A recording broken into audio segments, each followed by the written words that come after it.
acompanho direto, mais aqui, sim. Bom, primeiro, bom dia a todos. Uma responsabilidade, uma honra estar aqui, né, abrindo a primeira apresentação desse workshop. Espero poder trazer elementos que contribuam aqui para o debate.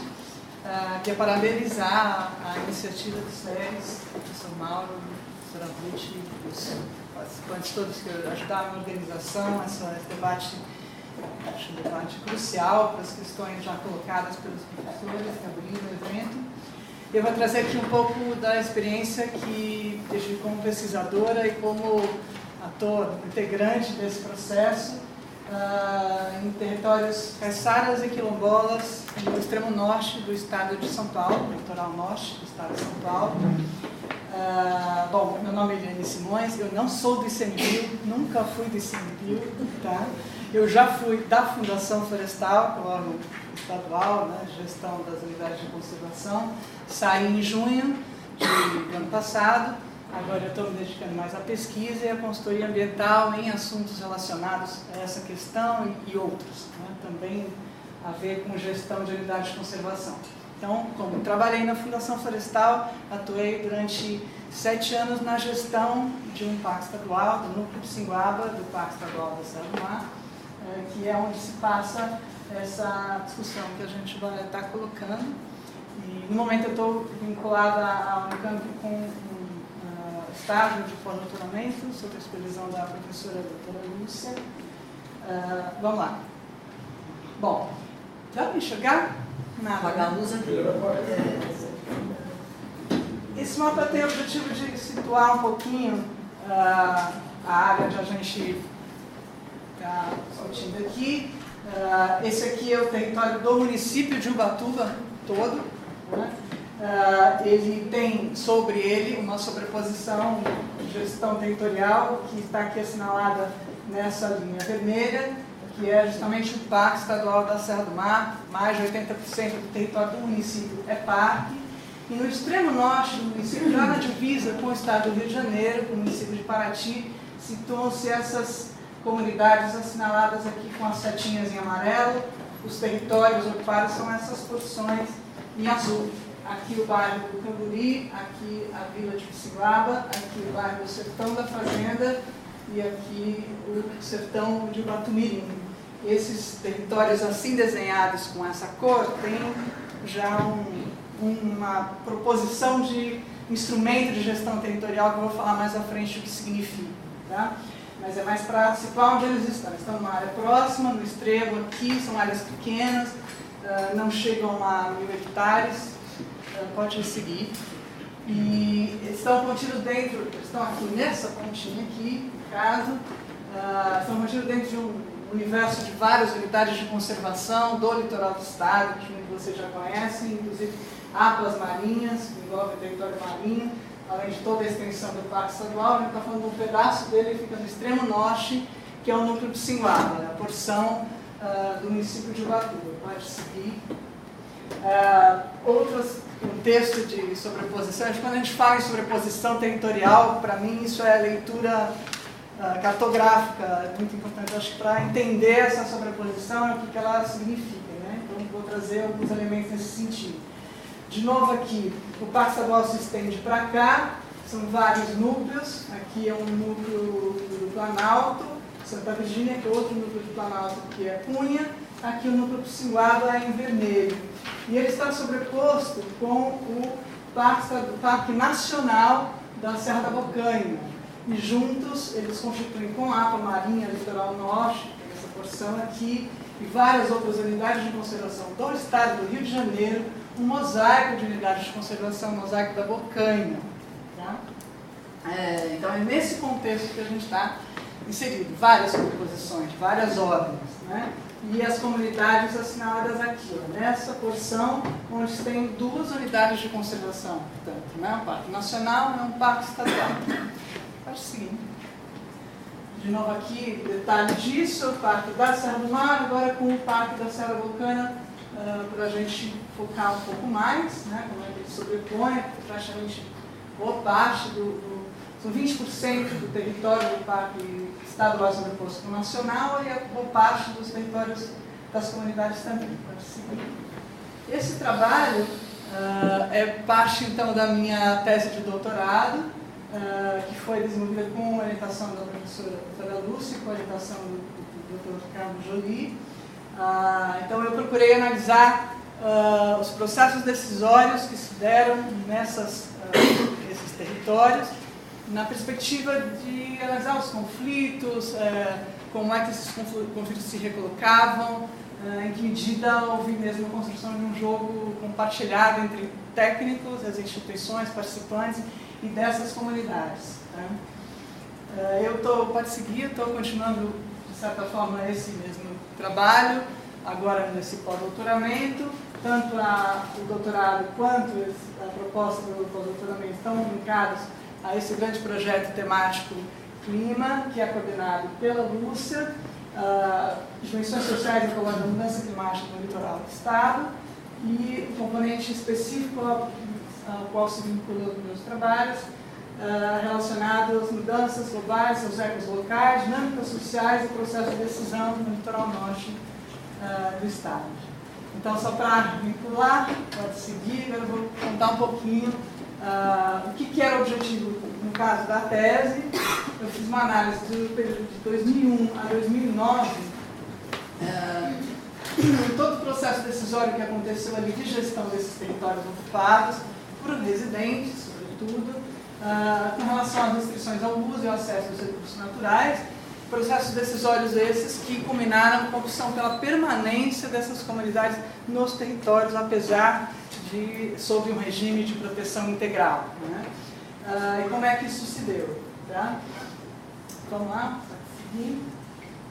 Só para entender um pouquinho, são várias sobreposições. Agora, analisando em detalhes aqui um desses bairros, esse é o sertão de Guatumirim. Isso aqui é a rodovia, que é a I-101, aqui o limite do parque, próximo à costa. Daqui para cima é Parque Estadual, sobre o Parque Estadual o Parque Nacional, que é essa textura aqui em rosa. Né? A comunidade se espalha, então, em toda a bacia hidrográfica, que é essa área em azul, né? Delimitada em azul. E o uso efetuado por eles do espaço se dá aqui nesse fundo, que é no sertão, na praia, e essas sinais aqui em amarelo indicam áreas de roça, né, que estão situadas sobretudo nas áreas dos parques nacional e estadual, né, principalmente aqui onde avança mais para cima. E as edificações na borda dos parques, avançam um pouquinho para dentro. Né? Então, o contexto é bastante complicado, né? Uma legislação restritiva ao extremo, né? Com vários instrumentos de gestão, inclusive o gerenciamento costeiro, o fato de ser um território municipal também, enfim, só para uma ideia de situação. Desculpa. O limite de laranjinha, se quiser. Não consegui te ouvir. Esse aqui. O que é essa linha? Tá. Essa área aqui em amarelo, bem lembrado, então é parte desse instrumento de gestão que foi construído no âmbito do plano de manejo do Parque Estadual, que é denominada Zona Histórico-Cultural Antropológica. Eu vou falar um pouquinho mais para frente como é que ela se construiu, tá? Acho que fica mais fácil. Pode seguir. Mais um exemplo de sobreposição. É a área do sertão da fazenda, então. Né? Aqui, no caso, o Parque Estadual chega até a praia. A comunidade ocupa, nesse momento, predominantemente o sertão, né? Mas, a partir de 2005, estou falando aqui com o antropólogo, a colega que fez o laudo antropológico dessa área, eles passaram a reivindicar a etnia quilombola, né? Reivindicaram o reconhecimento de toda a porção envolvendo, inclusive, a praia. Esse território não está aqui desenhado, porque, devido a diversos processos de negociação, no final o desenho ficou esse, o reconhecimento, no entanto, ainda não aconteceu, tá? Incluiu aqui a área da Ana Fonseca, né? Perto da sede do parque, está aqui. Sobre essa área existe Parque Nacional também, dado no limite, e aqui um pedacinho sobreposto. E esse desenho é o desenho da Zona Histórico-Cultural que se deu nesses processos de gestão. Tá? Pode passar. Ainda aqui a título de exemplificação, bairro do Camburi, outra situação, né? O parque também chega aqui até a cota zero, que chama, né? Até a linha de costa. Área de ocupação da comunidade pega essa espécie de triângulo com as edificações, as áreas de roça. O território quilombola foi reconhecido em 2005, o início da solicitação de reivindicação aconteceu em 2002, 2005 foi reconhecido, ainda não está titulado, mas o desenho é esse, ele tem um vácuo aqui no meio, porque esse grupo, embora o laudo antropológico não foi feito pela Ana Maria, nesse caso, identificou que eles poderiam ser considerados na totalidade como quilombolas. Esse grupo não se auto-identificou assim, é um grupo que reivindica um pouco mais de autonomia de gestão, não quer participar dos acordos coletivos, se vê como descendentes de indígenas, uma coisa um pouco caótica, e no caso, assim, caótico sobretudo pela situação de gestão que isso gera, né? Então você tem o Parque Nacional de um lado, o Parque Estadual aqui, o quilombo, parte da área não há quilombo, são várias situações uma sobre a outra, né? Pode seguir. E ainda, além de tudo isso, a situação de domínio da terra é mais complicada ainda, né? Porque todas essas áreas aqui assinaladas em amarelo são a malha fundiária, a questão de posse da terra efetiva, né? Então você tem títulos aqui que são considerados legítimos, propriedades particulares adquiridas desde a década de 50, 60, você tem glebas que são ocupadas em azul, glebas em vermelho, no caso aqui ocupadas pelas comunidades tradicionais, glebas totalmente desocupadas, que tem uma perspectiva do governo do estado de desocupação, enfim, tem uma situação bastante complicada e embora essas terras aqui sejam hoje reconhecidas como de quilombolas, tem ainda propriedades particulares que não foram apropriadas à população da população. Então, é um grande caos situado bem próximo aqui, né, da capital, com mil dificuldades então para trabalhar com esse imbróglio que vocês devem imaginar. Pode seguir. Bom, o que foi possível desenvolver no âmbito da gestão nesse caso, né? E aí já entrando um pouco em como eu trabalhei a interpretação dessa situação toda, né? O conselho gestor do Núcleo Psinhuaba passou a ser muito atuante a partir de 2001, é o recorte histórico que eu peguei para analisar. Essa atuação mais significativa se deu porque houve uma rede de apoio de atores que se construíram ali, sobretudo junto ao bairro do Camburi, que vivia uma situação de extrema exclusão social, com epidemia de hepatite, com violência extremada, situação de marginalidade, uma série de coisas colocadas. Essa situação mobilizou uma série de atores, o Ministério Público Federal, a equipe de vereadores do PT, lá do município, a Comissão Pró-Índio, que sistematizaram as reivindicações daquele grupo e desencadearam um processo de reflexão a partir de um seminário realizado em 2001 para trazer a questão do reconhecimento da terra do território como quilombola com uma perspectiva para abrir uma jurisprudência legal, de fato, né, do ponto de vista jurídico, de permanência na terra, apesar dessa sobreposição de parques com as ocupações.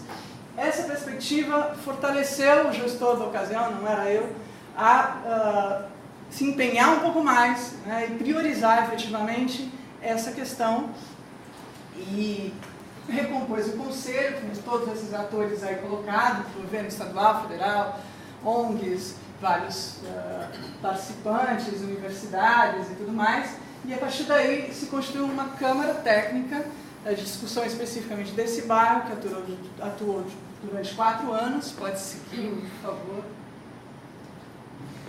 Essa câmara técnica era composta, então, por diferentes atores. Na pesquisa eu analisei caracterizei todas essas instituições, os representantes, a posição social que ocuparam, como é que foram as ações, né, como impactantes elas se deram no sentido de contribuir para esse processo decisório, com base na metodologia da análise situacional, na perspectiva de Arenas, no contexto da análise da Ostrom, e a partir daí, pode seguir, foi se identificando como é que esses processos foram se constituindo, né? E, em termos de gestão, esse grupo de trabalho, baseado em uma série de processos de negociações durante 4 anos, identificou um instrumento jurídico que era possível de ser utilizado naquele momento, era 2004, né? A gente não tinha ainda o decreto da Política Nacional de Populações Tradicionais. Se identificou que no caso de situações em sobreposição como essa, em que a comunidade reivindica o território quilombola, né? A partir daquele seminário, ultimamente a comunidade identificou a perspectiva da identidade quilombola como uma ferramenta muito importante, né? Que poderia garantir a sua permanência no território, e passou a reivindicá-lo, tanto que em seguida, em 2005, esse reconhecimento aconteceu. Como parte do processo de negociação disso, diante dessa reivindicação do território quilombola, a Procuradoria-Geral do Estado e o Ministério Público Federal entenderam que havia a possibilidade de se construir um instrumento chamado Plano de Uso Tradicional, que se embasava, inclusive, num artigo do BENAT de 1997, identificado aqui com a ajuda do meu colega hoje, finalmente, que nessas situações cabia alguma medida emergencial, ainda que ela fosse tomada em caráter precário, mas que a permanência podia ser assegurada e que era possível e necessário fazer um grande acordo de gestão do território, e assim foi denominado plano de uso, em equivalência ao plano de uso que é previsto nas RESECs e RDS, mas com essa qualificação tradicional, né, no sentido de excluir os grupos que não se enquadrassem de alguma maneira no estatuto jurídico de populações tradicionais, né. O plano de uso nada mais é do que um microzoneamento do território, construído a partir de uma leitura do uso efetuado e potencial em oficinas com as comunidades, conduzidas ora por integrantes das câmaras técnicas, ora por projetos paralelos com recursos financiados externos, no caso, Fundo Estadual de Recursos Hídricos e outras instituições, para poder fazer o processo mais participativo possível, e se chegou nessa interpretação, né? Então, no zoneamento dentro da unidade de proteção integral, em que se estabeleceu áreas para proteção mesmo, as cabeceiras da bacia hidrográfica, isso também é uma bacia hidrográfica, esse desenho, cortado pela BR-101, direção a Paraty, né? E aqui a costeira toda, uma zona com a previsão de uso, de extrativismo, assim verde mais claro, as áreas ocupadas pelos residentes como áreas de uso residencial, com possibilidade de expansão, construção de novas edificações, a área da praia, com medidas especiais, e assim se constituiu esse plano. Ele foi formulado, pode passar, como um acordo, como um pacto entre os residentes e os órgãos gestores, inclusive prefeitura, PAP nacional, previa então a permanência, né? Não transitória, não em caráter precário, uma permanência efetiva. A base legal foram os artigos 215 e 216 da Constituição, que está colocada a manutenção da cultura de grupos indígenas, quilombolas e, por extensão, por analogia aos outros grupos caiçaras, sobretudo aqueles que exercem práticas consideradas ainda tradicionais, com essa perspectiva, né? A permanência de residentes portadores desse estatuto ou que aderissem aos pactos propostos, né? E se propôs então esse ordenamento territorial com uma regulamentação das atividades passíveis de serem desenvolvidas mediante procedimentos de licenciamento diferenciados, dirigidos especificamente por esses grupos, se configuraram como um pacto de gestão compartilhada do território. Pode seguir. A partir desse processo construído no Camburi, com toda essa negociação, em que todos os atores pactuaram juntos, se incorporou essas diretrizes ao plano de manejo do Pacto Estadual, que até então não havia sido formulado. Ele foi produzido entre 2005 e 2006 aprovado, e essas medidas foram integradas ao plano de manejo, e a partir daí se enquadrou todas essas áreas, aí respondendo a sua pergunta, onde haviam os bairros ocupados como zonas histórico-culturais antropológicas. Esse foi o enquadramento encontrado prefeito do plano de manejo. É um artifício, né? Porque os planos de manejo têm que seguir um roteiro metodológico elaborado pelo IBAMA de 2002, se não me engano, e dentro desse zoneamento, desse roteiro metodológico, não há uma zona que comporte presença humana em proteção integral, como todos aqui bem conhecem, né? Mas existe a previsão de uma zona histórico-cultural, com o objetivo de proteção, conservação do patrimônio histórico-arqueológico, vamos dizer assim, né? Material. Baseado nessa interpretação legal, né, da Constituição, desse entendimento do Benatti, da composição que os atores locais construíram, se entendeu que havia a possibilidade de reinterpretar essa zona histórico-cultural na perspectiva antropológica, por isso o nome antropológico. E aí, no plano de manejo, existem duas zonas, a histórico-cultural antropológica e a arqueológica, né, para definir as coisas. Para que isso pudesse ser aprovado efetivamente, então as seguintes medidas de gestão foram estabelecidas e estão ali sacramentadas no plano de manejo. A constituição de câmaras técnicas, no âmbito do Conselho Constitutivo para cada um desses bairros, a caracterização da ocupação em detalhes e dos seus beneficiários, inclusive em acordo com os próprios ocupantes, o estabelecimento de um processo de planejamento participativo para o uso do solo, e na perspectiva de construir esses planos de uso do solo, planos de uso tradicionais com a sua regulamentação específica, e um indicativo de realização de estudos para a revisão dos limites do parque nessas áreas. Isso foi obrigatoriamente necessário colocar para que pudesse ser aprovado.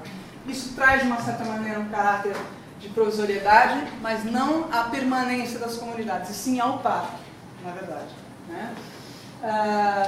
Em paralelo, a indicativo da necessidade de desenvolvimento de projetos socioambientais diversos para dar suporte, né, alavancar o movimento social, e a formação de conselhos gestores específicos de cada bairro, né? Então, seria, vamos dizer assim, um processo pensado passo a passo, em etapas. O ideal seria esse, e é isso que está contido no plano de manejo. Pode seguir. Vamos lá, um pouco dos processos de negociação, como se davam, né, as reuniões, um pouco das características das comunidades. O bairro do Sertão de Botumirim, pode passar, é bananicultor. Na pesquisa, eu procurei também entrevistar um pouco dos residentes, colher um pouco a opinião deles sobre esses processos e analisar os instrumentos coercitivos e os instrumentos reguladores. Como é que isso foi se colocando na aplicação desse instrumento. Pode passar. Então, no caso do Camburi, que foi o bairro onde primeiro aconteceu esse plano de uso, o segundo foi no Sertão da Fazenda, nos outros dois ele não se concluiu por diversos motivos, o que foi possível identificar é que essas bolinhas aqui em verde indicam situações de intervenções realizadas pelos moradores mediante todo o procedimento pactuado, de solicitar autorização para intervir e intervir de acordo com a regulamentação prevista. E as em azul, situações irregulares, vamos dizer assim, em que a intervenção não foi realizada mediante o procedimento, ou situações que se deram antes do pacto formulado, né? Pode seguir no outro, acho que fica isso mais evidente. Os casos de situações de regulares, de requerimentos nesse período de análise, foram na ordem de 237, e os casos de irregularidade analisados aqui são da ordem de 100 casos. Então, em comparação uma coisa com a outra, foi possível identificar que há uma perspectiva de adoção do pacto, né, de demonstração de interesse em pactuar, em seguir os procedimentos combinados, né, diferentemente do que se pensa normalmente, em relação à quantidade de irregularidades registradas, quase 3 vezes mais, né, nesse sentido. Eu estou aqui com o sinal vermelho. Só mais um pouquinho para tentar finalizar, se passar mais rapidinho, por favor. Então, o que a gente pôde perceber como conclusão da tese é que, nesse caso, né, em especial, nesse contexto do litoral norte, com a disposição de pactuar que a gente identificou, a manutenção dos grupos residentes nessas unidades de conservação de proteção integral, em especial aqueles com estatuto jurídico de tradicionais ou que aceitem firmar pactos considerados de uso tradicional dos recursos, não impede e pode, ao contrário, contribuir com a integridade da biodiversidade local, né? Principalmente, dependendo da capacidade de governança instalada, né, em medida vários atores compartilham, né, do processo. Os elementos fundamentais para isso: compromisso dos atores, todos os técnicos, inclusive das instituições que eles representaram em torno de um projeto comum, que era buscar um instrumento jurídico para a permanência, construção de uma relação de confiança durante todo um processo de aprendizagem social que se estabeleceu com a comunidade, entre os técnicos, e a própria formação, competência dos representantes profissionais que estavam ali colocados, né? Bom, enfim,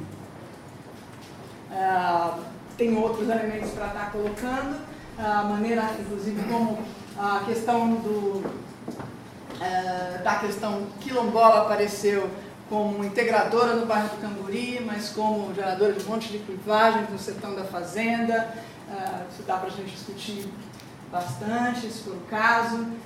Enfim, em cada caso a gente encontrou elementos integradores e geradores de novos conflitos, né, que precisam serem trabalhados, mas diante dessa situação, deste contexto, o nosso entendimento é que a presença nessa perspectiva, né, e a manutenção da unidade de conservação numa perspectiva até de dupla afetação talvez seja uma opção muito interessante para essa situação especial, tanto para as comunidades que estão sob uma forte pressão de especulação imobiliária, já visto essa malha fundiária que eu mostrei, né, com uma perspectiva de desenvolvimento desenvolvimentista no litoral norte muito forte, com grandes empreendimentos pré-sal e etc., né?